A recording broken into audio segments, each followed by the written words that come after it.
अब हमने समझ लिया कि कोर्ट की कैसी पावर्स होती हैं। ओके, सेशन कोर्ट की क्या पावर है, हाई कोर्ट की क्या पावर है।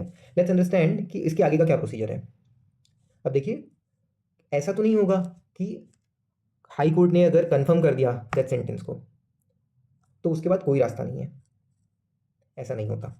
हाई कोर्ट ने कंफर्म कर दिया तो उसके बाद भी हाई कोर्ट तब तक कंफर्म नहीं करता जब तक आपके पास अक्यूज्ड का अपील का राइट एग्जॉस्ट ना हो जाए। दैट इज, अपील के लिए जितना टाइम फ्रेम दिया गया है, प्रोवाइडेड है अंदर बीएनएसएस, वो जब तक एग्जॉस्ट नहीं हो जाता तब तक कोर्ट जो है उस सेंटेंस ऑफ डेथ को जो कोर्ट ऑफ सेशन ने पास किया है उसे कंफर्म नहीं करता।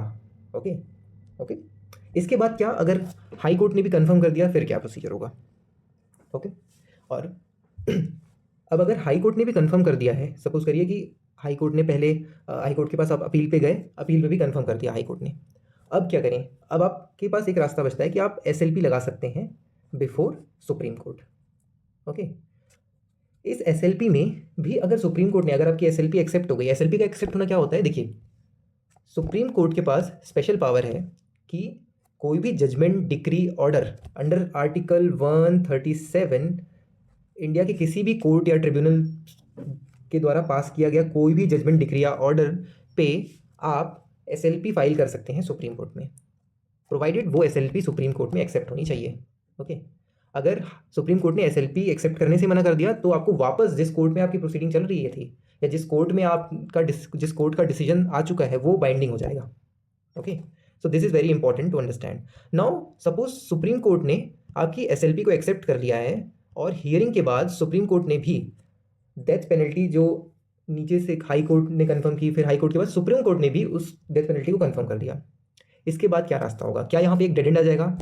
नो, प्लीज अंडरस्टैंड कि यहाँ पे कोई डेड एंड नहीं आएगा। और उसके बाद आप सुप्रीम कोर्ट में उसके डिसीजन के अगेंस्ट, क्योंकि सुप्रीम कोर्ट ने डिसीजन दिया है, राइट, आपकी एसएलपी एक्सेप्ट हुई है ना, सुप्रीम कोर्ट ने भी डिसीजन दिया है और इस डिसीजन के अगेंस्ट आप सुप्रीम कोर्ट में भी एसएलपी फाइल कर सकते हैं।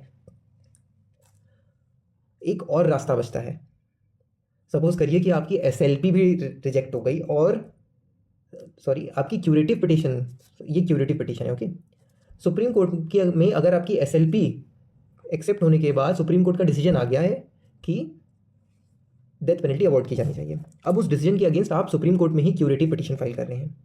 ओके, इस क्यूरेटिव पिटिशन पे भी अगर सुप्रीम कोर्ट ने बोल दिया कि जो डिसीजन हमने लिया है वो करेक्ट है, तो उसके बाद क्या होगा, अब तो आपके पास कोई फोरम नहीं बचा, नो फोरम। आप सुप्रीम कोर्ट के ऊपर कहाँ जाएंगे? ओके, तो कोई फोरम तो बचा नहीं। अब आप आएंगे, as in the accused can approach to the president for mercy petition. अब ये जो मर्सी पिटिशन होती है ना, इस पे जो प्रेसिडेंट होते हैं वो आर्टिकल 72 जिसमें उनको पार्डनिंग पावर प्रोवाइड की गई है वो एक्सरसाइज करते हैं। ओके, अब यहाँ पे बहुत ध्यान देने वाली बात ये है कि बीएनएसएस ने इसको थोड़ा सा टिल्ट कर दिया है। ओके, पहले क्या होता था, प्रोसीजर में ये अलाउ किया जाता था कि इस मर्सी पिटिशन के अगेंस्ट भी, मर्सी पिटिशन में प्रेसिडेंट ने जो पावर एक्सरसाइज की है, जो डिसीजन दिया है, उसके अगेंस्ट भी सुप्रीम कोर्ट में एक रिव्यू पिटिशन फाइल हो जाती थी। उससे रिलेटेड हम केस भी देखेंगे, ये देखिए लिखी हुई है, लिखा हुआ है केस। ओके, तो उससे उसके अगेंस्ट भी सुप्रीम कोर्ट में वापस रिव्यू पिटिशन स्टैब्लिश हो जाती थी, फाइल हो जाती थी। नाउ बीएनएसएस ने स्पेसिफिकली इस पर्टिकुलर स्टेप को डिलीट कर दिया है और स्पेसिफिकली प्रोहिबिट किया है कि मर्सी पिटिशन पे प्रेसिडेंट जो भी पावर एक्सरसाइज करेंगे, जो भी डिसीजन लेंगे, वो जुडिशियल रिव्यू उस डिसीजन का नहीं हो सकता। जुडिशियल रिव्यू उसका स्पेसिफिकली प्रोहिबिट कर दिया गया है। ओके, जो कि पहले सीआरपीसी में अलाउड था। ओके, तो सीआरपीसी में कैसे अलाउड था, देखिए ये एक जजमेंट है जो कि बहुत लैंडमार्क जजमेंट है, Epuru Sudhakar versus state of Andhra Pradesh. In this particular judgement supreme court ने ये हेल्ड किया था कि ये जो मर्सी पिटिशन के अंदर प्रेसिडेंट और हमारे गवर्नर साहब जो पावर एक्सरसाइज करते हैं ना, आर्टिकल 72 और आर्टिकल 161 रिस्पेक्टिवली, वो जुडिशियल रिव्यू उस पर्टिकुलर डिसीजन का हो सकता है। ओके,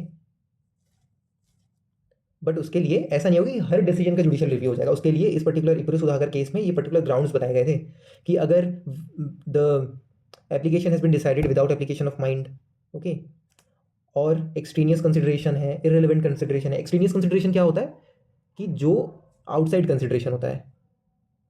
ओके, जो पिटिशन आपके पास लगाई गई है ना, मर्सी पिटिशन, उस पिटिशन में कुछ बातें लिखी हुई हैं, आपने उन बातों के अलावा और भी कुछ कंसिडर कर लिया और मर्सी पिटीशन पे डिसीजन दे दिया, अलाउ किया है, डिनाई किया है, that is a different thing. लेकिन उसका ग्राउंड जो है वो आउटसाइड कंसिडरेशन है, जो उस पर्टिकुलर पिटीशन में था ही नहीं। Okay, irrelevant consideration. Okay, relevant material were kept out of consideration. या तो आपने इररिलेवेंट कंसिडरेशन रख कर लिया, या फिर आपका आपका जो कंसिडरेशन है, आपका जो डिसीजन है, ओके, वो उसमें रिलेवेंट मटेरियल्स पे ध्यान नहीं दिया गया है। ओके, या उस पर आर्बिट्ररीनेस दिख रही है आपके डिसीजन में। इनमें से अगर कोई भी ग्राउंड है तो ही प्रेसिडेंट या गवर्नर के डिसीजन का जुडिशियल रिव्यू होगा, अदरवाइज नहीं होगा।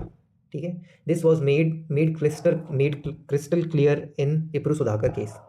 ओके, अब देखिए इस पर्टिकुलर सेक्शन में बीएनएसएस में जो जुडिशियल रिव्यू का पावर था उसे स्पेसिफिकली प्रोहिबिट किया गया है।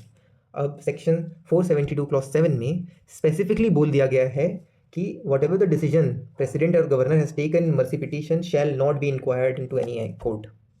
ओके, अब देखिए 472 जब हम पढ़ते हैं तो मर्सी पिटीशन के बारे में भी कुछ बातें फटाफट से जान लेते हैं। ओके, कि मर्सी पिटीशन क्योंकि एक नया सेक्शन इंट्रोड्यूस किया गया है इन बीएनएसएस, तो इसके बारे में भी हमें पढ़ना है।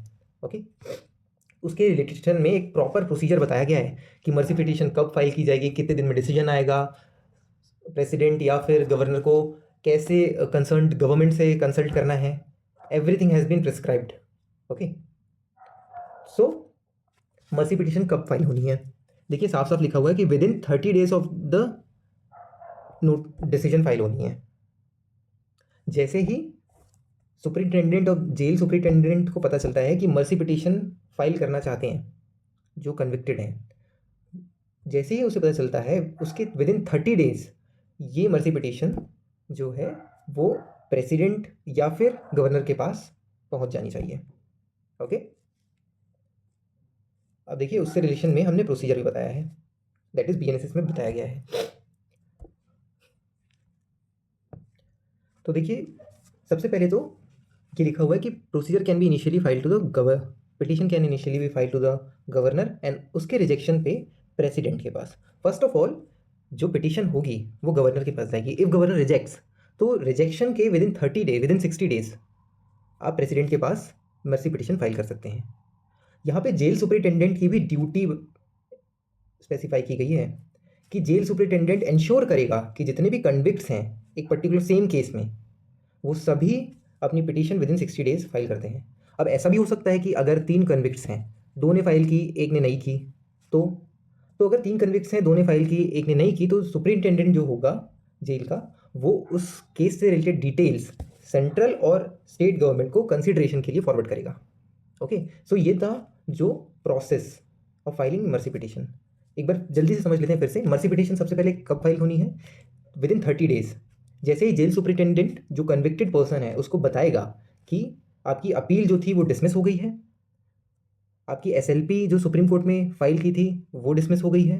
ओके, और जो आपको death sentence court of session ने दिया था वो हाई कोर्ट ने कंफर्म कर दिया है। तो इनमें से किसी भी सिनेरियो में जैसे ही जेल सुपरिटेंडेंट उन कन्विक्टेड पर्सन्स को बताएगा उस इन्फॉर्मेशन के विद इन 30 डेज आपको मर्सी पिटीशन फाइल करनी है टू द गवर्नर और to president. Okay, understood. I think ये क्लियर हो गया होगा काफ़ी हद तक।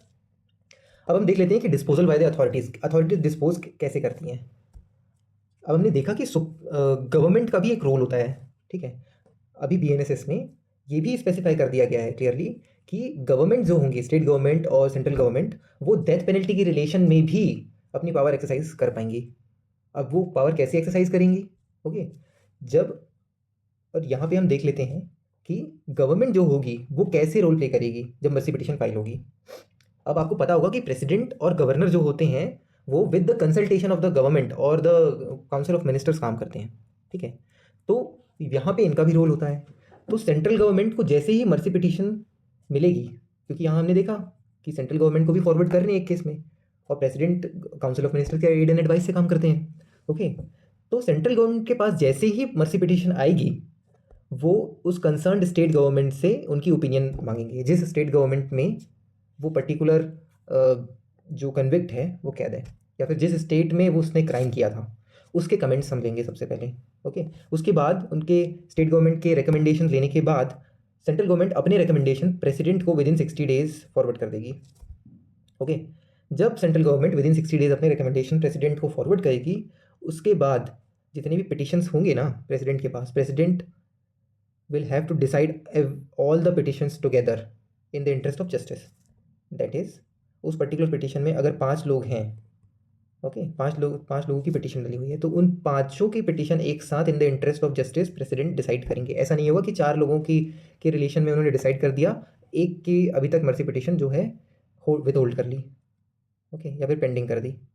ऐसा नहीं होगा, सबको एक साथ डिसाइड करना होगा। ओके, तो ये तो हमने देख लिया कि कैसे कैसे मर्सी पिटिशन का प्रोसीजर काम करता है। अब उसके आगे देखते हैं कि डिसीजन जो भी होगा मर्सी पिटिशन से रिलेशन में, उसका कम्युनिकेशन कैसे होगा।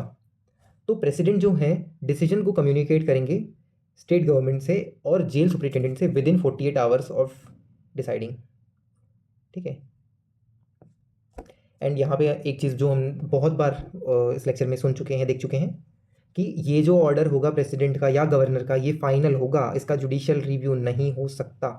Okay, let's move ahead. अभी हमने देखा कि गवर्नमेंट भी एक बहुत इंपॉर्टेंट रोल प्ले करती है, और देखिए सेक्शन 477 में साफ साफ बता दिया गया है कि सेंट्रल गवर्नमेंट जो 473 और 474 में जो भी पावर दी गई हैं, सेक्शन 473 और 474 related to government role in commuting, है ना, in order to release the sentence, release the convicted person, उससे रिलेशन में जो भी पावर है उससे रिलेशन में सेंट्रल गवर्नमेंट जो होगी वो अगर डेथ सेंटेंस कन्विक्टेड पर्सन है तो उसके अगेंस्ट भी एक्सरसाइज कर पाएंगे।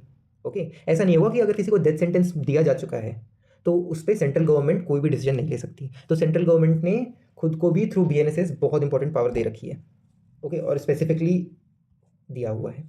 ओके, तो ये तो हमने समझ लिया पूरे प्रोसीजर के बारे में कि मर्सी पिटिशन क्या होती है, कोर्ट्स के क्या पावर होती हैं, कौन से कोर्ट दे सकते हैं। अब देखते हैं कि जुडिशरी ने किस तरीके से डेथ पेनल्टी के रिलेशन में लॉ स्टैब्लिश किया है।